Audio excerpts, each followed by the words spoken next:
Tapi kalau rakyat milih saya tahun 2029, Nggak ada yang milih lagi tuh, nggak ada yang milih. Udah pusing kami dengan keadaan sekarang ini ya, entah apa-apa aja kejadian sekarang ini ya. Udahlah Pak, cukup.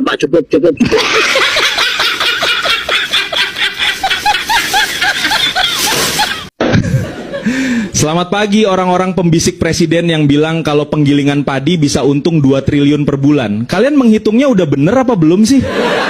Kalau bener bisa untung 2 triliun per bulan, nih ya, tinggal bikin aja 600-an penggilingan padi. Setahun panen bisa lunas itu. Utang negara, Pak. Bener nggak jadi rame kan, Pak? Gara-gara bilang keuntungan gilingan padi sebulan 2 triliun. Infoloker dong, ini di mana pabriknya? Ngelapin baut gilingan juga gak apa-apa dah ini. Itu kalau jadi karyawan di situ makmur sejadi-jadinya pasti, Sob. Bayangin aja 2 triliun sebulan dikali 12 bulan udah berapa dah itu? Bikin 600 pabrik aja ini negara bisa bebas utang. kaget. Kaget itu aja. Wah.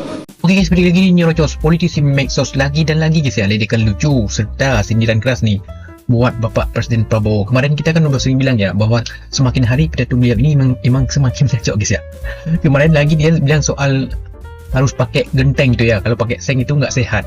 Ini data dari mana sih? Padahal anak buahnya selalu kalau kita mengkritik pemerintah harus pakai data lah. Presidennya ngasih contoh ke kita, ngomongnya ngaco dia asal aja gitu. Mana ada data emang orang pakai rumah seng terus nggak sehat? Mana ada khususnya yang di daerah Sumatera itu rata-rata pakai seng. Pak, ada nggak orangnya nggak sehat gara-gara pakai seng? Nggak ada Pak. Jadi Bapak aja yang ngomongnya ngaco, masa kita nggak boleh gitu kan? Padahal kita kan mengkritik soal kebijakannya gitu, malah presidennya ngaco gitu ya kan. Bahkan dia menyebutkan harus pakai lagi apa namanya hijau dan juga rumbai gitu ya. Ini kan semakin ngakak ya. Coba Bapak aja dulu di Istana Negara makainya hijau dulu ataupun rumbai, ya kan? Kasih contoh dong, jangan asal ngebacot gitu ya. Anda ini seorang presiden, jadi jangan asal ngebacot. Akhirnya apa, dirujak lagi kan sama netizen, bikinlah video-video lucu untuk menyindir Bapak. Tapi Bapaknya bukannya sadar, malah semakin menjadi gitu ya. Kebijakan-kebijakannya semakin ngaco gitu. Apalagi kemarin dia mau membuka universitas itu lupa gue guys ya. Tapi pejabatnya udah diganti kan, ngaco. Semakin ngaco kan. Ini Prabowo emang benar-benar nggak cocok gitu ya. Prabowo ini benar-benar pemimpin terburuk yang pernah ada di dunia malah ya. Jadi nggak usah berlama guys, langsung aja kita lanjut ke videonya. Kalahkan RI, Malaysia makin dekat jadi negara maju. Tinggal 7,1% lagi capai standar Bank Dunia. Anjay, keprok tuh. Silahkan Malaysia jadi negara maju duluan. Toh saya juga percaya dengan Semua pakar dunia meramalkan 25 tahun lagi Indonesia menjadi ekonomi keempat di atas Prancis, Jerman, Inggris. tepat itu, cuma 25 tahun lagi. Memang ya, kita itu benar-benar saudara. Malaysia maju, Indonesia pun ikutan maju. Walaupun Indonesia majunya hanya sebatas ramalan. Tapi di sisi lain, OECD menilai Malaysia masih menghadapi tantangan struktural sebanyak 35,6%. Lulusan pendidikan tinggi masih bekerja pada pekerjaan yang tidak sesuai dengan tingkat keterampilannya. Udah sama lagi kita. Di Indonesia pun begitu tuh. Banyak sekali orang berpendidikan bekerja tidak sesuai keterampilannya. Contohnya, ada sarjana yang jadi ojol, tapi yang lulusan paket C jadi DPR. Terus kemarin, ada ahli serangga yang jadi ketua badan gizi. Ada tukang kayu yang jadi yang itu jangan dibahas, nanti saya malah nggak dapat transferan. Intinya dunia semakin berkembang. Indonesia, Malaysia, maupun semua negara, daripada saling mencaci maki antar warga, mending sama-sama kita mencaci yang itu jangan juga. Nanti disangka konten hasutan. Padahal kan ini hanya konten candaan. Betul nggak saudara-saudara? Transfer dulu lah. Kalau saya minum kopi, saya jadi pinter. 2 tambah 10, 13 ya. 12 ya. 2 tambah 10, 12. 1 tambah 2, 3. 2 tambah 2, 4. Jadi 2 tambah 8. Ya, 11. Saudara harus mengerti bahwa kemiskinan itu terjadi karena pemimpin-pemimpin yang tidak pandai. Dua telinga saya dengar pidato pagi, katanya miskin bukan salah kami lagi. Dua telinga saya dengar dengan jelas, katanya miskin lahir dari yang kurang cerdas. Saya pun berpikir, tetangga ikut mikir, berarti ganti guru bukan ganti murid. Ku matikan TV sambil lihat cermin, katanya salah pemimpin lah, itu siapa yang ngomong? Kalau boleh gue usul nih buat Bapak Prabowo ya kan, jargon moto kabinetnya dirubah, jangan merah putih, kabinet gotong royong. Cocok, soalnya kenapa ya? Setiap Prabowo pidato nih kan ya, menteri-menterinya, buzzer-buzzernya, pendukungnya pada gotong royong. Klarifikasi pidatonya Prabowo Subianto, bener kagak? Bapak Presiden sedih melihat betapa banyak kekayaan Indonesia yang dicuri. Pret, berak sekebon. Kagak usah sok ngerasa sedih, orang malingnya lu yang pelihara.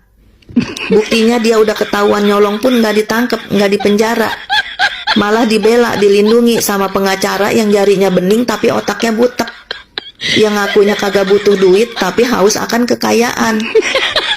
Yang harusnya sedih mah masyarakat, Pak, yang kerja nyari duit celentang terbalik buat bayar pajak, tapi hasilnya ditimbun jadi harta dan kekayaan. Kenapa para koruptor selalu dilindungi, sedangkan orang yang cuma nyuri sayuran, nyuri ayam, nyuri pisang itu dihukum seenaknya, bahkan sampai ada yang mati dihakimi masa? Apa itu yang dibilang kemanusiaan yang adil dan beradab? Saudara-saudara, MBG ditambah dengan Koperasi Desa Merah Putih ini akan membangkitkan ekonomi kita. Sekarang saya kira secara jujur para kepala desa, para bupati sudah mulai merasakan. Ke depan akan lebih merasakan. Hei Pak Wowo, jangan banyak berhayal. Jangan pernah bermimpi Indonesia ini maju. Negara kita ini Pak, maling uang rakyatnya banyak, hukum dipermainkan, yang miskin ditindas, pengangguran di mana-mana, hutan digundulin, kasus korupsi peringkat pertama di Asia. Jadi apa yang mau dibanggakan sama negara kita ini? Hah? Bukan maju Pak, yang ada malah nungki ke jurang, tertinggal dari negara lain. Jangankan 25 tahun lagi, 1000 tahun sekalipun, Indonesia ini nggak bakalan maju kalau nggak ada perubahan. Ngerti? Saya dapat laporan kerugian yang dialami oleh bangsa Indonesia adalah 100 triliun tiap tahun. 100 triliun tiap tahun. Berarti 5 tahun 1000 triliun.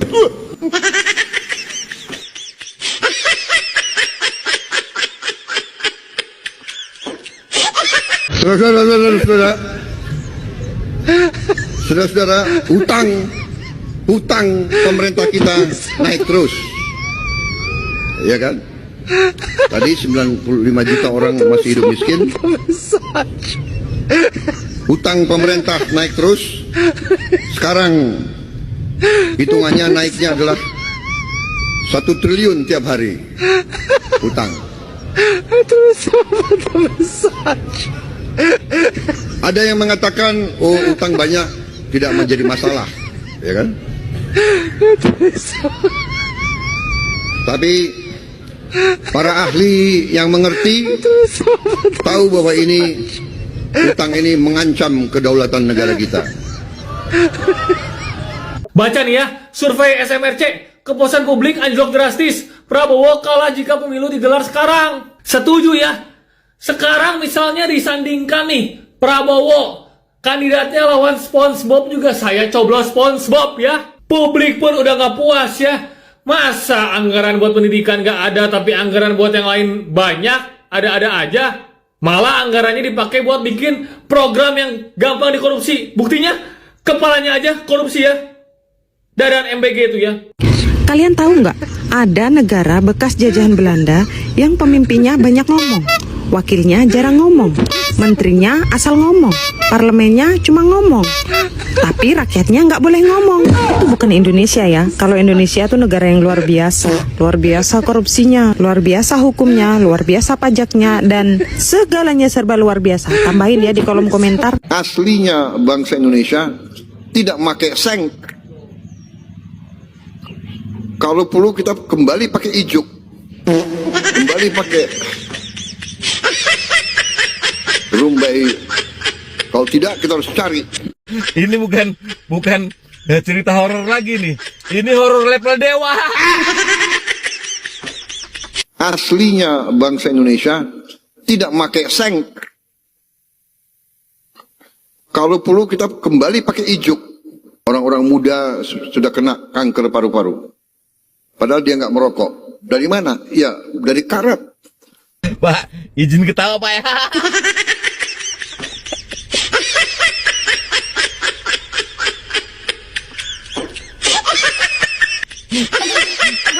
Jadi karena dengar pidato Bapak ini, teringat aku film kartun zaman waktu aku masih SD dulu, ya kan? Kawan-kawan yang lahir tahun 70-an mungkin tahu film ini, kartun ini, Flintstone, ya kan? Kartun ini mengisahkan tentang zaman batu dulu ya. Rumahnya dari batu, meja makannya dari batu, ya kan? Nah, jadi ini sekarang mengarah-arah ke zaman batu lagi kita nih.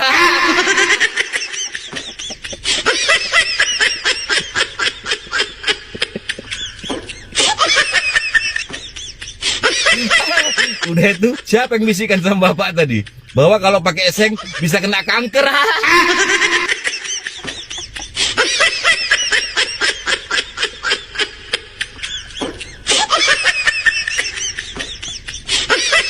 Bisa Pak, kena kanker, kantung kering.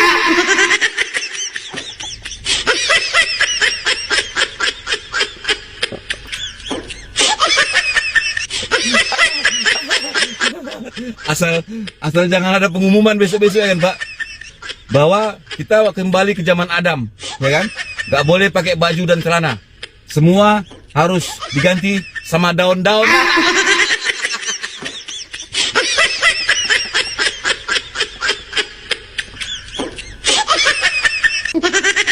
Jadi orang pergi ke mall pakai bajunya udah ganti daun.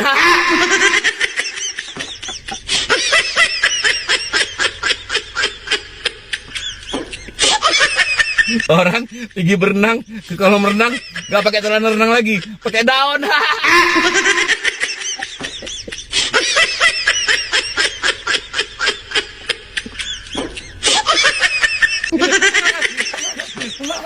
Dah, nanti kalau kayak gitu kan Pak, takutnya banyak terjadi pelecehan seksual.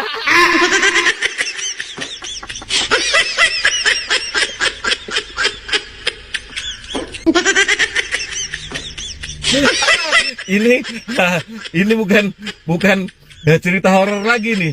Ini horor level dewa.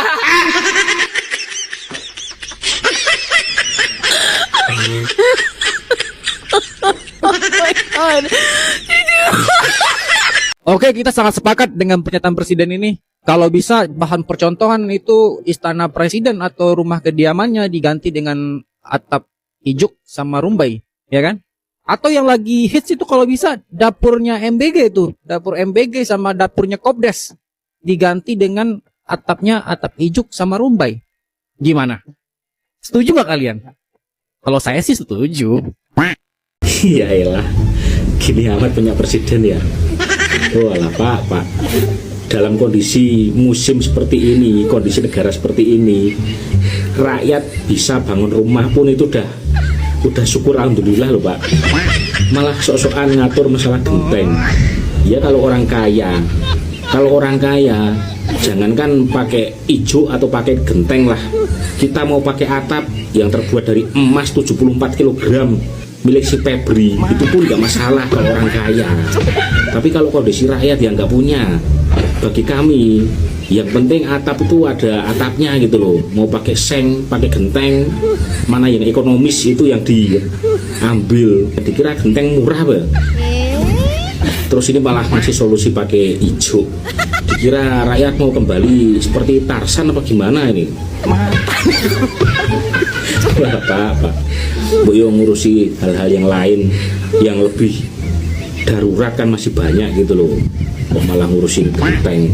Lagian Anda menyuruh rakyat menggunakan atap genteng, jangan pakai seng yang katanya bikin penyakit.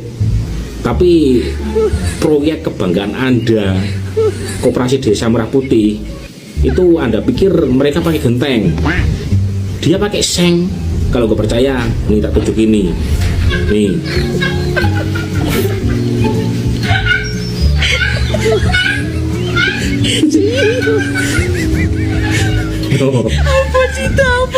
Pakai seng itu, udah pakai seng di atas gunung lagi. Terus tujuannya apa coba?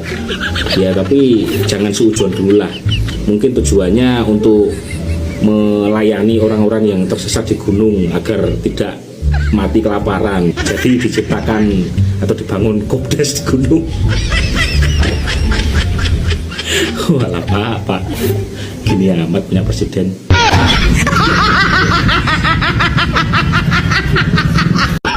Beberapa waktu lalu lembaga survei merilis hasil surveinya terkait mengenai kepuasan kinerja Presiden Bapak Prabowo, yang katanya di situ hasil dari surveinya turun menjadi hanya 51%, ya kan? Kalau nggak salah informasinya turun 30% something lah ya.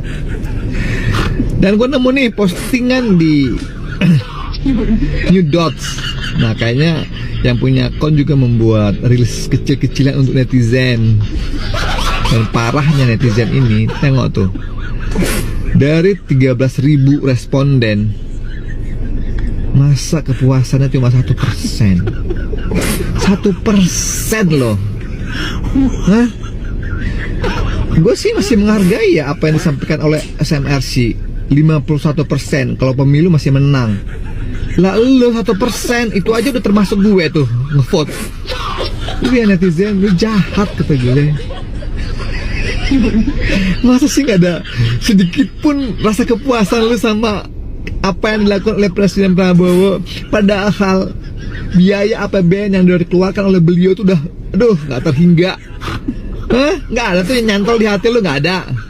MBG kek, Kopdes kek, ada university baru, ada sekolah rakyat baru, banyak program-program dia yang sudah ngabisin anggaran rakyat Indonesia. Masa lu nggak puas? Itu kata gue netizen. Kelewatan sih lo.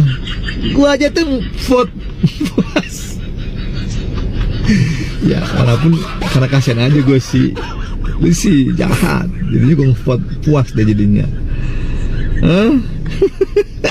Sudah puluhan kali Prabowo Subianto membohongi rakyat Indonesia. Mulai dari janji-janji kampanye beliau sampai hari ini, hanya satu yang dia tepati, MBG. Itu pun karena cuannya besar. Apa janji-janji kampanye Prabowo Subianto? Aku tutup mata. Ya, aku tutup mata. Saudara, kesehatan gratis, sekolah gratis, makan siang gratis, listrik gratis, air gratis, transportasi umum gratis, bila perlu universitas gratis. Tidak ada lagi kesengsaraan, tidak ada lagi intimidasi, tidak ada lagi penderitaan. Itu janji kampanye Prabowo Subianto. Ya, akan saya kejar koruptor sampai ke kutub Antartika, ke tengah gurun yang paling dalam. Akan saya bangun penjara di tengah pulau dengan tembok yang kokoh supaya koruptor tidak kabur. Begitu saya dilantik. Itu janji kampanye Prabowo Subianto. 19 juta lapangan pekerjaan. Tidak ada tempat untuk koruptor. Itu janji kampanye Prabowo Subianto. Apa yang dia tepati?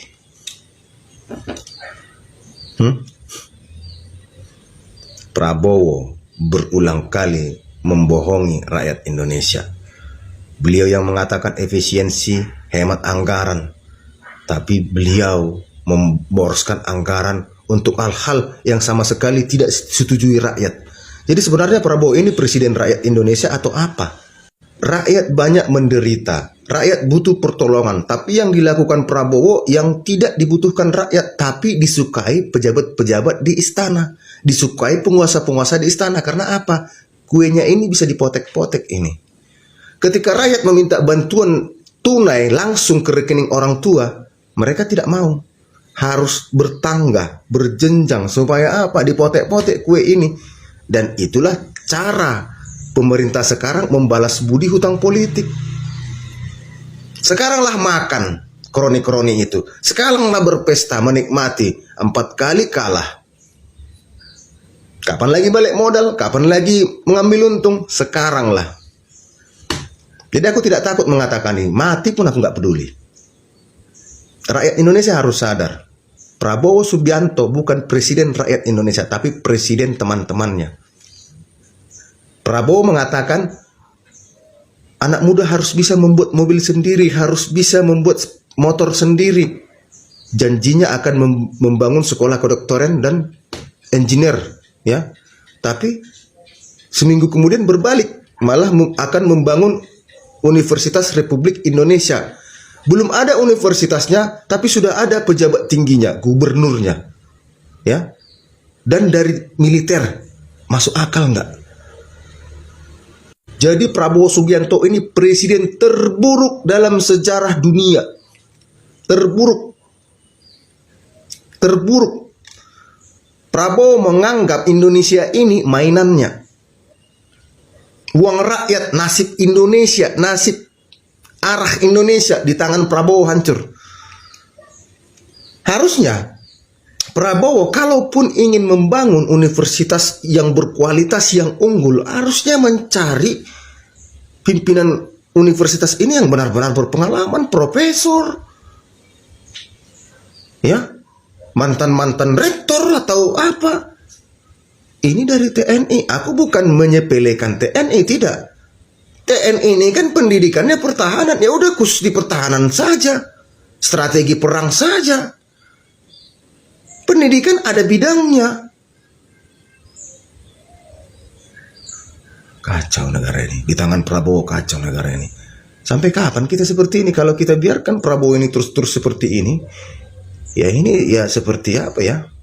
Seperti sebuah rumah yang dikuasai anak kecil dan diacak-acak Prabowo.